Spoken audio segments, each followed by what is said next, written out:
পরীক্ষা বাধ্যতামূলক করতে হবে মানে হবে। যদি পশ্চিমবঙ্গের মাটিতে দাঁড়িয়ে বাংলা ভাষার সাথে সাথে অন্যান্য ভাষার পরীক্ষা বাধ্যতামূলক থাকে, তাহলে যত রাজ্যে পশ্চিমবঙ্গের বাইরে আছে, মধ্যপ্রদেশ, হরিয়ানা, রাজস্থান, বিহার, ইউপি সব জায়গায় বাংলা ভাষার পরীক্ষা বাধ্যতামূলক করতে হবে। না হলে বাঙালি জানে কি করে ব্যালট বক্সে এর জবাব দেওয়া যায়। আজকে এই রাত্রি 9:30টার সময় এতগুলো সংগঠনের দাদারা, ভাইয়েরা, আমার দিদিরা যারা রাস্তায় দাঁড়িয়েছি না, আমরা কেউ ভয় পাই না। কারণ এই বাচ্চা পতাকা দেখছেন, এই বাচ্চা পতাকা বুকে নিয়ে আমরা আজকে লড়াই করতে দাঁড়িয়েছি।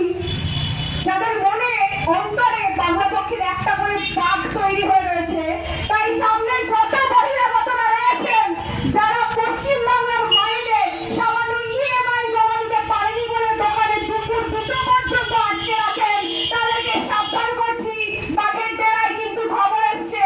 আগামী দিনে কোনো বাঙালি নারীকে যদি এইভাবে লাঞ্ছিত হতে হয়, বাংলা পক্ষ এসে কিন্তু আপনাদেরকে বুঝিয়ে দেবে এটা পশ্চিম বাংলার মাটি। যদি কোনো অন্যায় হয় তবে আইনি পথে তার সুরাহা হোক। কোনো বাংলার নারীকে কিন্তু এভাবে লাঞ্ছিত করা যাবে না। জয় বাংলা। পশ্চিমবঙ্গে এই হিন্দটা রাজস্থানে নয়, এই হিন্দটা বিহারে নয়, এই হিন্দটা উত্তরপ্রদেশে নয়। আর নয় বলেই আমাদের দাবি, এখানে পশ্চিমবঙ্গে ভূমিপুত্র বাধ্যতামূলক করতে হবে। ভূমিপুত্র সংরক্ষণ, এই অটো লাইন, টোটো লাইন, রাস্তার ফুটপাত দখল করে যত ব্যবসা চলছে, তার সমস্ত কিছু দখল পুনরুদ্ধার করবে বাংলা পক্ষ এবং পশ্চিম বাংলার ছেলেমেয়েরা। জয় বাংলা।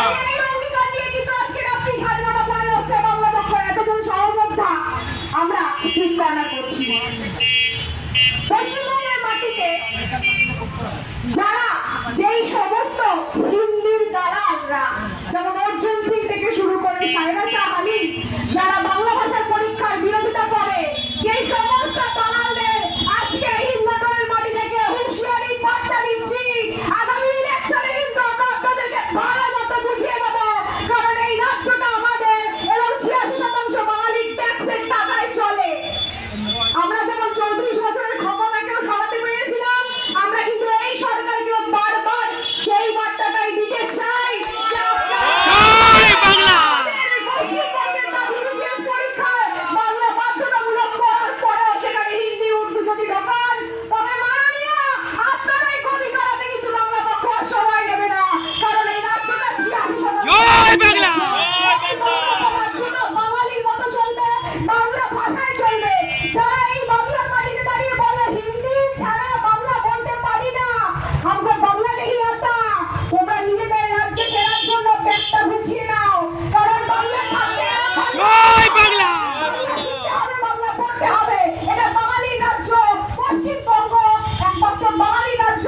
তোমরা এসছো এখানে থাকতে, পড়তে, খেতে, কামাতে, তার মানে তোমাদেরকে আমাদের ভাষাটা শিখতে হবে।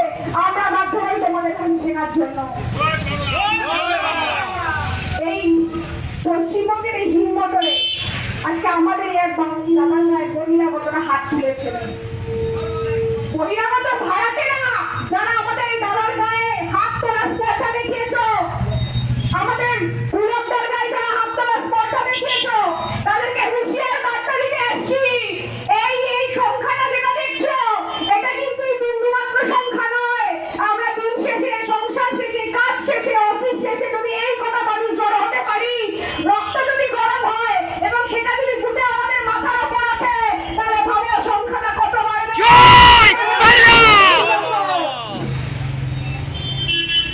বাংলা ভাষা নিয়ে এতক্ষণ কথা বলছিল, যে কথাটা এই মাটিতে এই হিমমটরে দাঁড়িয়ে বলাটা খুব বেশি জরুরি ছিল। এই যে কজন মানুষ এখানে দেখছেন, এর বাইরেও যারা আছে, যারা রাস্তায় দাঁড়িয়ে দাঁড়িয়ে ওই বাচ্চা পতাকাটা বাঁধে, তারা আপনাদের চোখ রাঙানিদের ভয় পায় না, বহিরাগতদের চোখ রাঙানিতে ভয় পায় না। আমরা যদি মাঠ থেকে জানি, তেমনি মার পাল্টা দিতে জানি, তাই বাধ্য করবেন না। জয় বাংলা। সেদিন পালাবার পথ পাবেন না। বাইরে থেকে এসছেন, ভাড়াটের মতো থাকছেন, খাচ্ছেন, থাকুন, খান। আমরা থাকতে দিয়েছি বলে আপনারা থাকছেন। আমাদের ভাষাকে সম্মান করুন, নাহলে বেরিয়ে যান। জয় বাংলা।